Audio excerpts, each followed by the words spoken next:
Hello everyone, and welcome to this video where we are continuing building the OMUA Diving Support Vessel. It's been an epic experience so far, and we're going to keep going in this video. So I received a lot of awesome comments, including people talking about the platform, that it's so versatile and good and well made. I love that, love to hear it.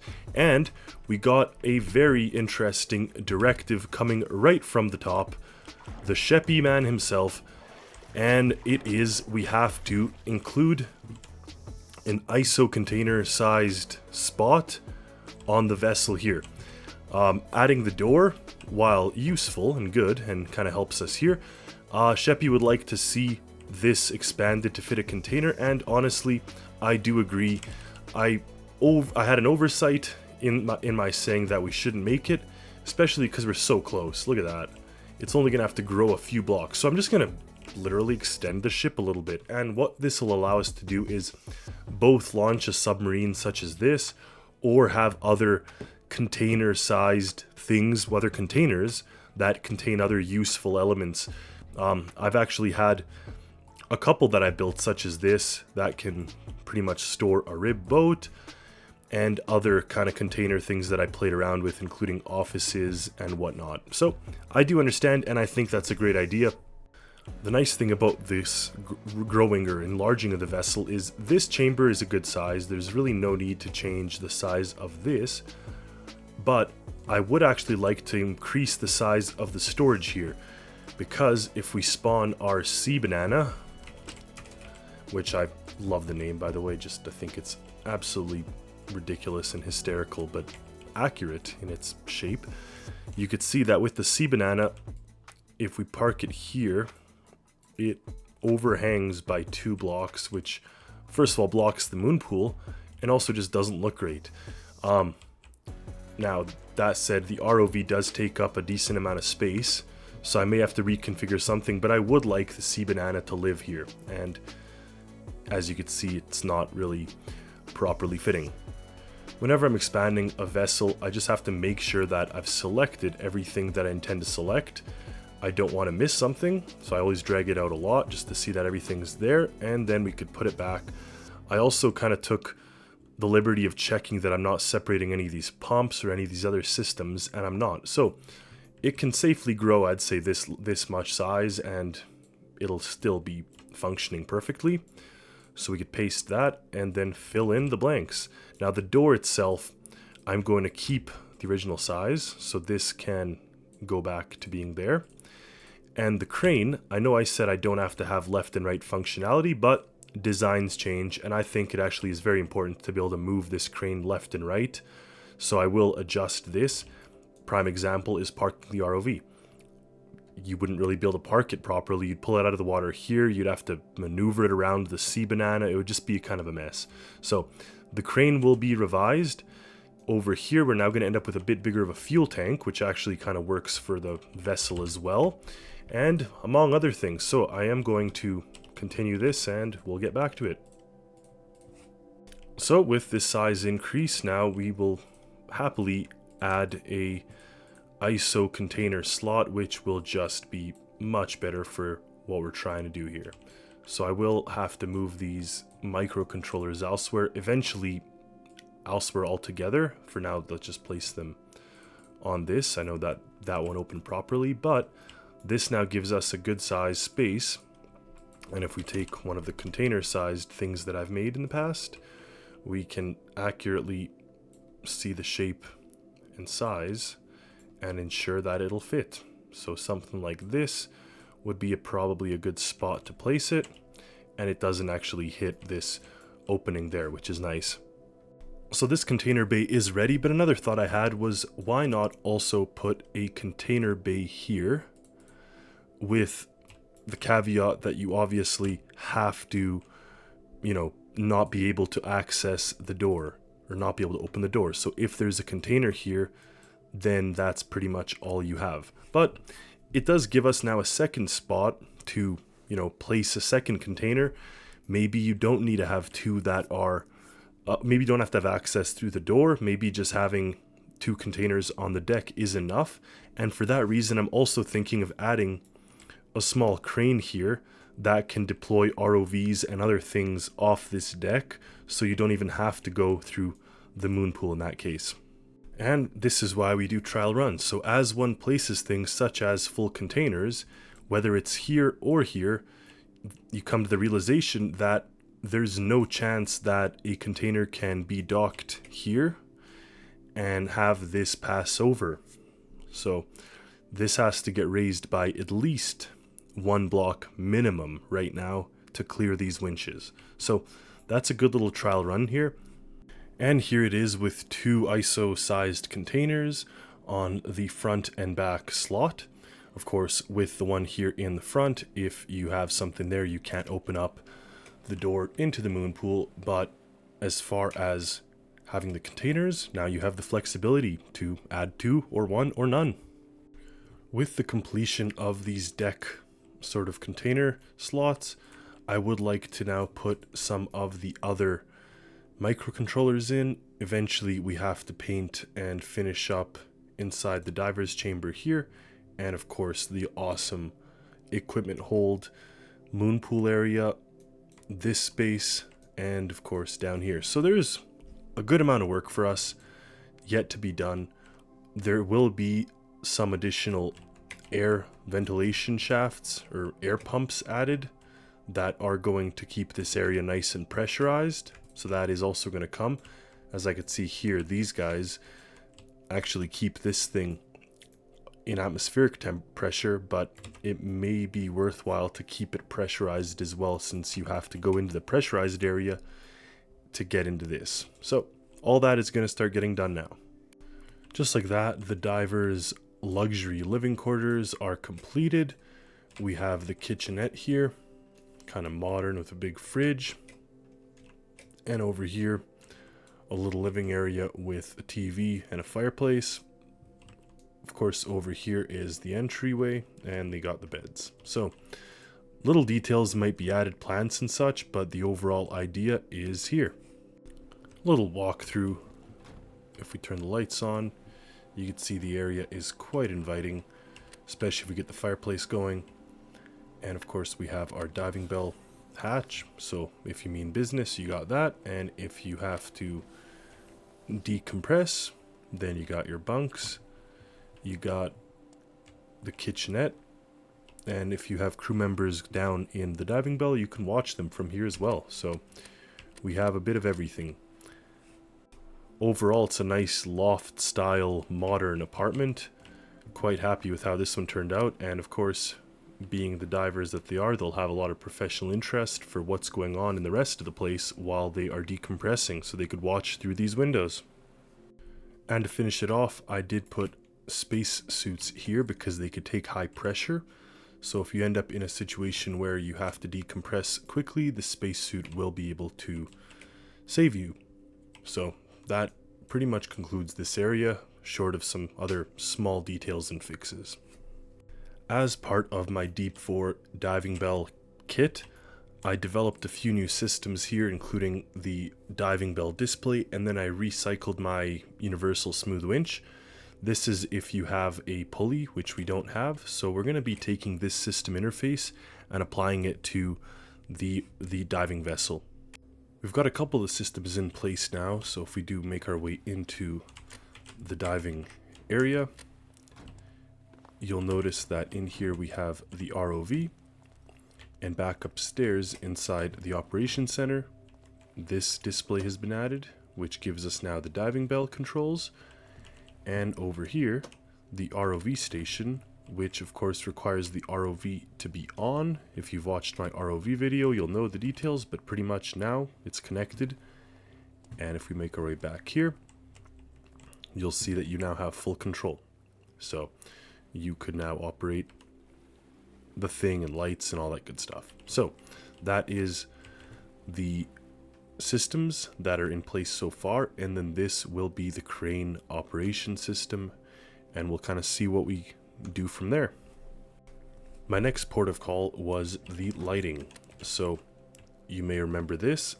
I actually added a flashing light behind the fireplace, so if you are enjoying your fireplace, you can kind of have a bit of romantic fireplace light.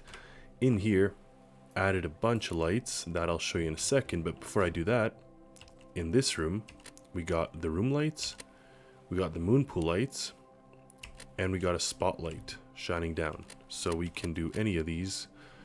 And up here, even better, in this seat, we press this and the lights sequentially turn on.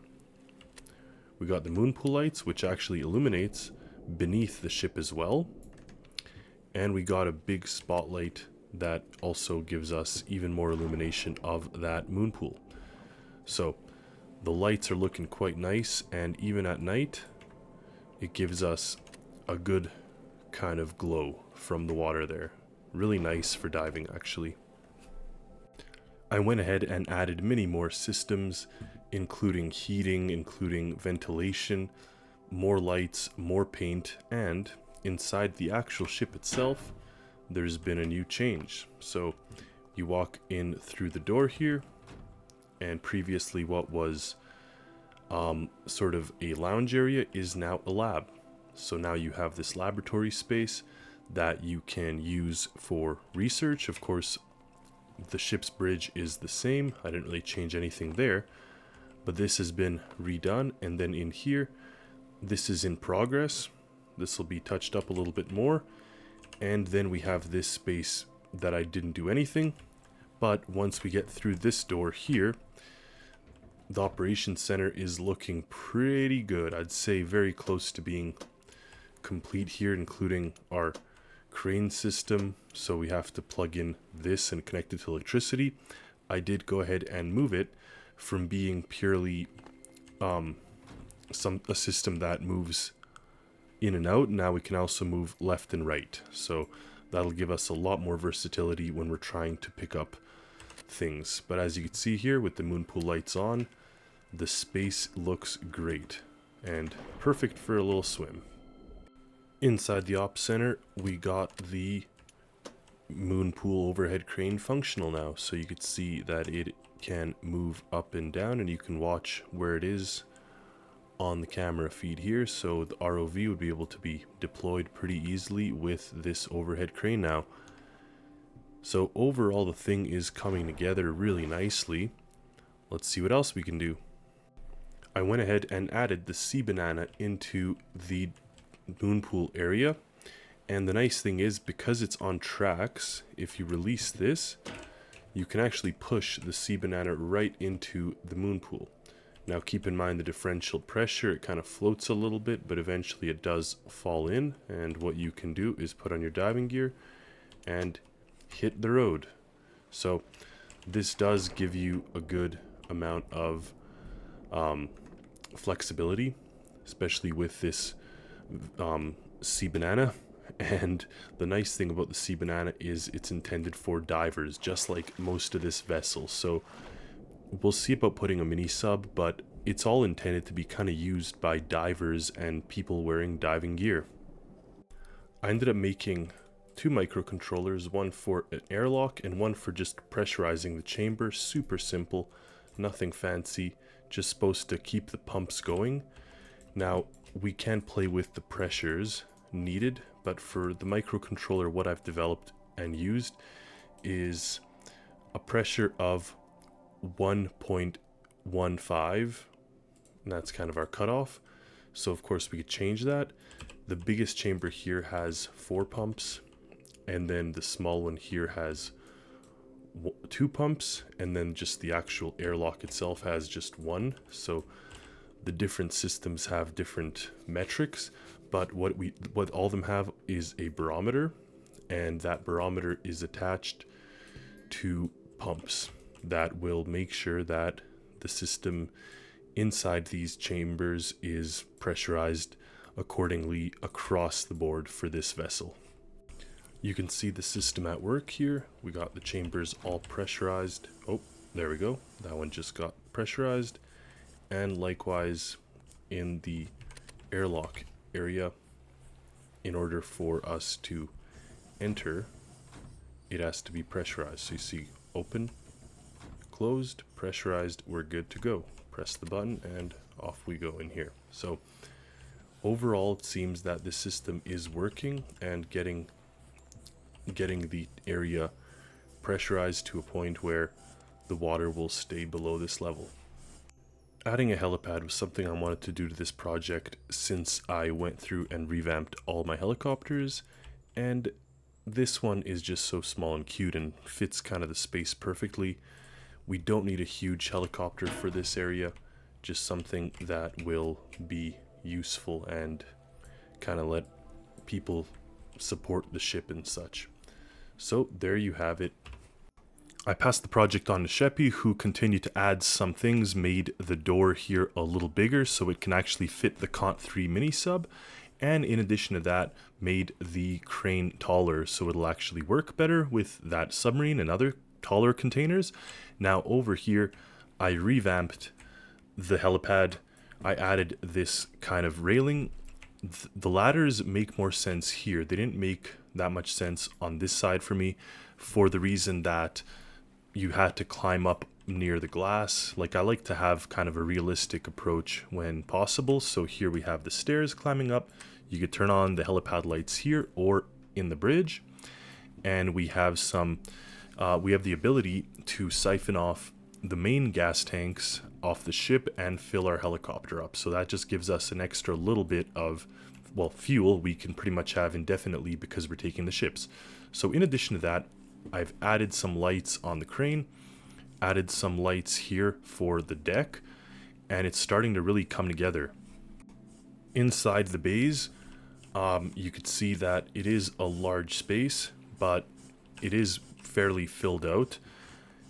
These things are touching, which isn't ideal, I suppose, but I think that it's nicer to have kind of a clear entry walkway, and these are just in storage, so consider them stored when they're there.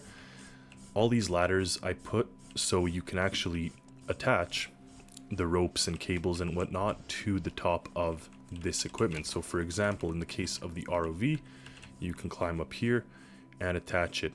Now we do have to put, well, we have a cable rope anchor here, but we may have to do something else to be able to attach this thing from the center. For the banana, you have a cable point right here, so if you do need to lift it, you can attach it just like that, and it can be hoisted up. One other thing Sheppy actually added, which is a great addition, is compressed air on either side, so we can actually use this to pump and fill up whatever it is we need if we have some air tanks or equipment that needs filling. I'm really happy with how the lab turned out with all the random gear and equipment and kind of samples here. The downstairs, we put the table just like the Avala has, and here you have kind of a living space. Now this is a little unused. I may put another plant, and of course our staterooms stayed the same just because they are quite good and functional. I'm happy with them. Down here, of course, inside the moon pool, just testing the airlock out a little bit so you can see how that works. It allows us to gain entry. Now I did remove the indicator when I put these windows, so I have to re-look at that. This winch has to get redone so we can actually use it for saving people with the stretcher, and we gotta add some equipment here for scuba gears. There's absolutely no scuba gear right now, but obviously the idea is that there's a lot of scuba gear scattered throughout the ship. So I've added some spear guns here in this wall and some diving gear here. Obviously it has to get connected to a pump, but the idea behind the overall design of this ship, the reason why we have multiple of these diving pools or moon pools, this one is intended for divers. So this little one, you know, you have easy control of the space, you can enter. This is for the divers. This one here is more for equipment. Now, of course, you could use it however you see fit, but for this reason, this is kind of the equipment bay with the gantry crane or overhead crane and all this stuff, whereas this one is sort of for the divers.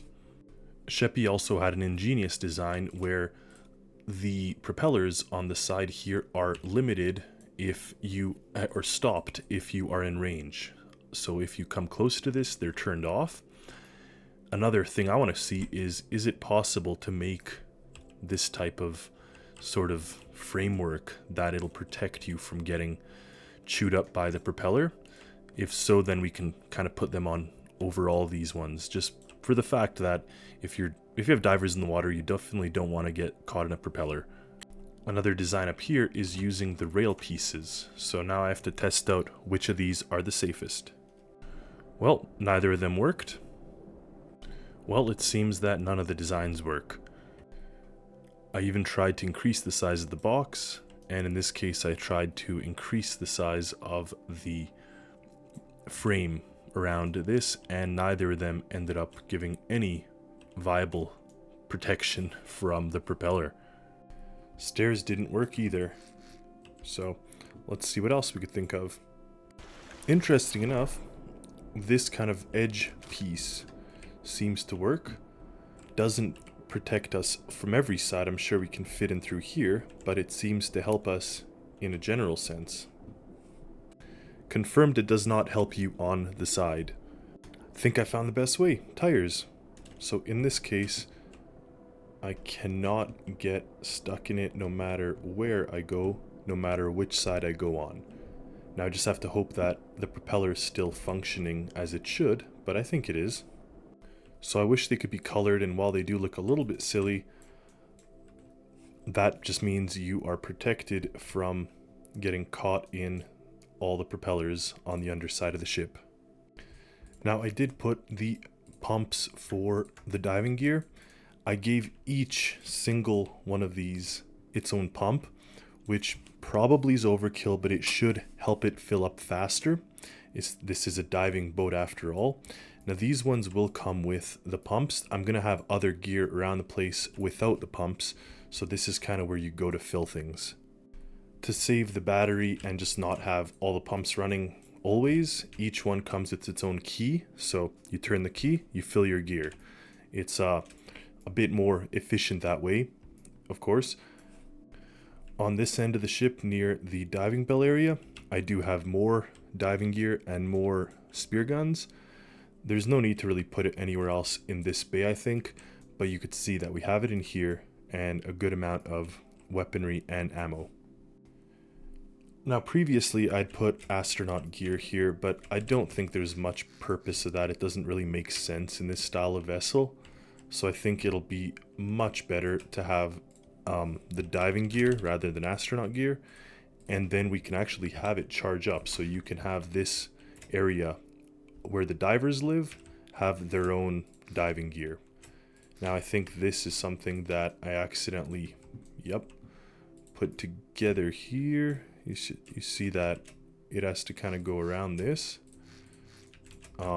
Just have to make sure to not eat into or get stopped by the gear itself like I just did. So this has to go around, and of course you always find little things like that as you're progressing on your build and kind of making progress and finding that possibly what you put is not the right thing, especially when you're doing a lot of mirror function. One thing I do sometimes is use the select tool to find out where certain things are. Like you can kind of see the framework beneath, so it just lets you find where things are without having to start deleting.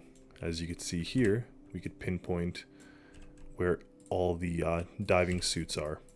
For each diver, I'm going to give independent control of their diving gear, just to kind of keep on that system of, you know, this is a ship that has a lot of moving parts and a lot of different divers, so everyone's charging their own gear kind of as they see fit.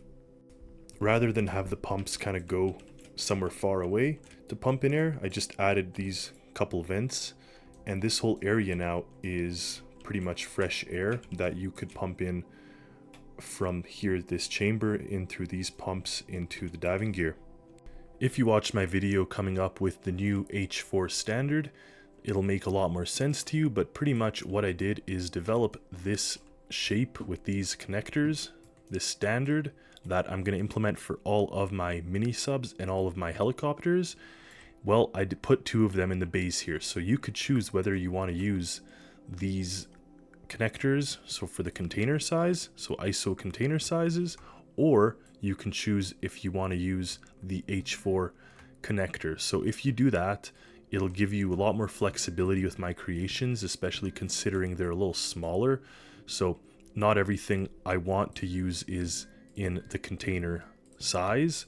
So this gives us the perfect excuse for a variety of applications. Again, all of my mini subs and all of my helicopters use this system, and you could land a helicopter or have 2 subs or whatever you want. Now, I did offset the buttons because sometimes you'll have a submarine or whatever that's much bigger than those connectors, but rarely do you have it much wider than that. So that is kind of, I'd say, the size that is applicable most. Super fun and rewarding was developing my other system here, which is the R10 system in red. So now we have the H4 in yellow, the R10 in red, and the ISO containers in blue. I'm going to have a little keypad here where you can select which system you want. You can only have one at a time, of course. You can't have 2, right? Kind of makes sense with the size, and that's going to be continued on over here. So that is something that I've added. This way it actually lets you place a wide variety of things, whether it is a boat, a rib, a submarine, a helicopter, a lot of different things, obviously a container. That was done. Then I added this. This is the newest crane. This crane that I developed ends up being quite a good multi-use tool. So you turn it on here and you can operate from this control handle. They also have a display. It also bends up at that joint there and it extends. So it has a couple different features. Then you also can control it from here. So if you hop onto this seat, and even if this one's off, you can turn it on here and control it and operate it from this seat here. So I purposely didn't leave a remote control function for this. I think this crane is fine just to operate either from the handle or from the seat. So here on the vessel, you can operate it from this control handle, or you can operate it from the autopilot seat that's right here. And if you turn this on, then you see the display here. Of course, if you turn on the AP and turn this off, then this becomes your AP screen. Also part of this revamped system is the actual controllers for the cranes that you find here. So we have this system here that we can activate, and then this turns on. So now we can't move anything. You can see that neither the one inside or outside are moving, but if we press overhead crane, then we start to control the overhead crane. Likewise, if we turn that off and turn on the gantry, this system will change this display, and now we're actually outside controlling the gantry crane. The up and down arrow keys actually control the winch on both of those systems, and when we're on the gantry crane, if you press 1, you actually change the feed to this feed. So here you can actually see the door open and whatnot. So that's quite nice. You turn the system off. Now these are the bay lights, the moon pool lights, the moon pool spotlight, which honestly shouldn't be active if the moon pool is open or the door on top of the cover. So I gotta change that. And up here we have a CCTV system where we see the large pool. Over here we see the small pool. Over here we see the divers' quarters. You can see their little kind of living area with the fireplace. And here you see the diving bell. Now when the people are inside the diving bell, then the feed actually switches to the interior view. But when no one's inside the diving bell, it's constantly just what is on the bottom of the diving bell. So this is kind of like where the manager can see everything, oversee operations for all things, and run the show. I have a little and not microcontroller just for this case. So in this instant where we have the spotlight shining right here, that spotlight will only be turned on when the button is pressed, but also when it's not open. So this is moon pool spotlight is on, so input, and then the not input is if it is opened. So the crane is good, the control room is pretty good, the interior here I'd say is good, everything here works, this is nice and working.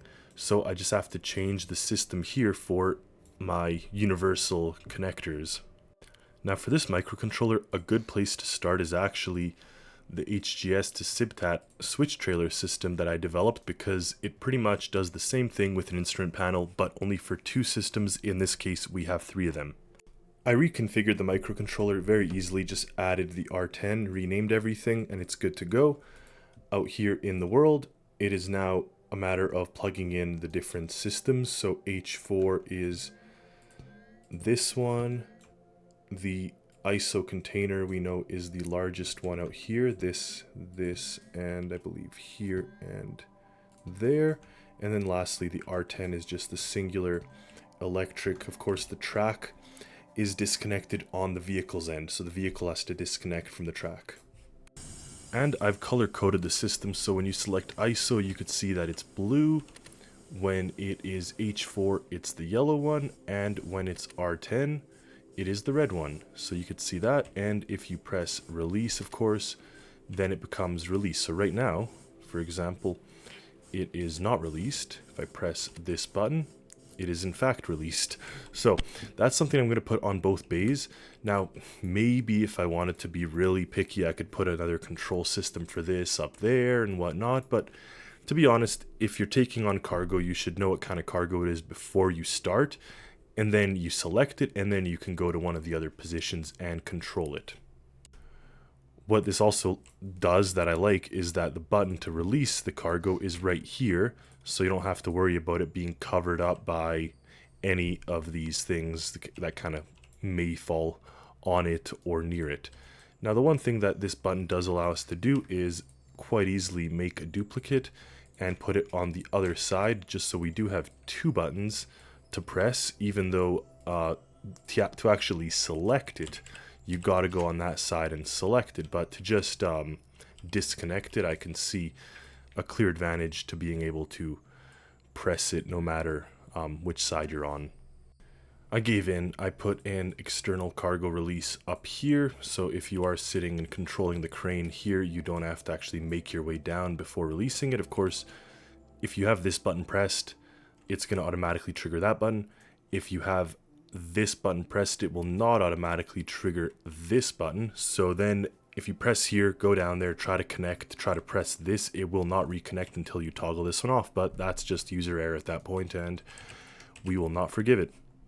And because it wouldn't make much sense to be able to purely control the connector, the cargo connectors from this spot here, I also did add buttons in the control ops center where you could also disengage the various slots.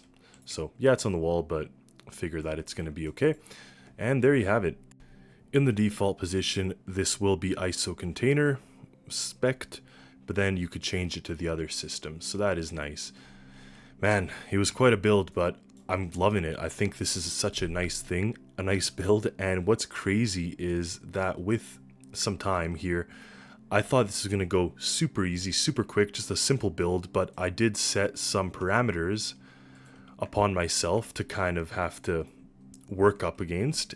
And you know what? It was worth it. I love it. I think that this is such an inspiring build. It's going to be great to use in all types of applications and just inspire a lot of creativity, because end of the day, I really do love the underwater aspect to this game. And I think that having such quick and ready access to go and dive and things will eventually, or will inevitably, make players that much more into the game. We'll park the latest version of the ROV and the Sea Banana, and with that complete, I'll take a final walkthrough, but that should be it. And the last thing I want to do is I actually want this ship to come with a mini sub. I know it is a diver ship, but I think a mini sub would be pretty awesome here. And one sub that I've never released in a creation that is a vehicle, I released it in the OMUA Diving Academy. It's the Manta 2. Now the Manta 2 does not have an airlock, so like I said, it's not really for divers as much as it is for repair and salvage using this awesome big arm. But I think for that reason it actually has an advantage, because it's a little different than what you'd expect. So you have a bunch of diving platforms, but then you also have this. So there you have it. That is mostly the build. I may go and do some minor changes throughout. I obviously have to put the name on it, which I'm keeping kind of secret. I may have leaked it, but we'll see. And the build itself is phenomenal. I'm really happy with how this one turned out. It very much reminds me of the Lego set that I actually have.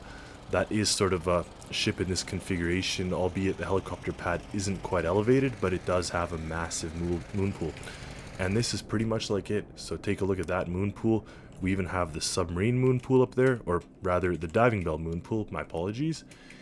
We have the massive one here, and we have this one for the divers. So between the various compartments and areas and functionality, I think this is a vessel that is gonna make a lot of people happy and going to be very useful for everyone. So thank you all for watching. Stay tuned for more. Stay tuned for the actual release of this creation. And as always, happy Stormworksing, everyone. See you next time.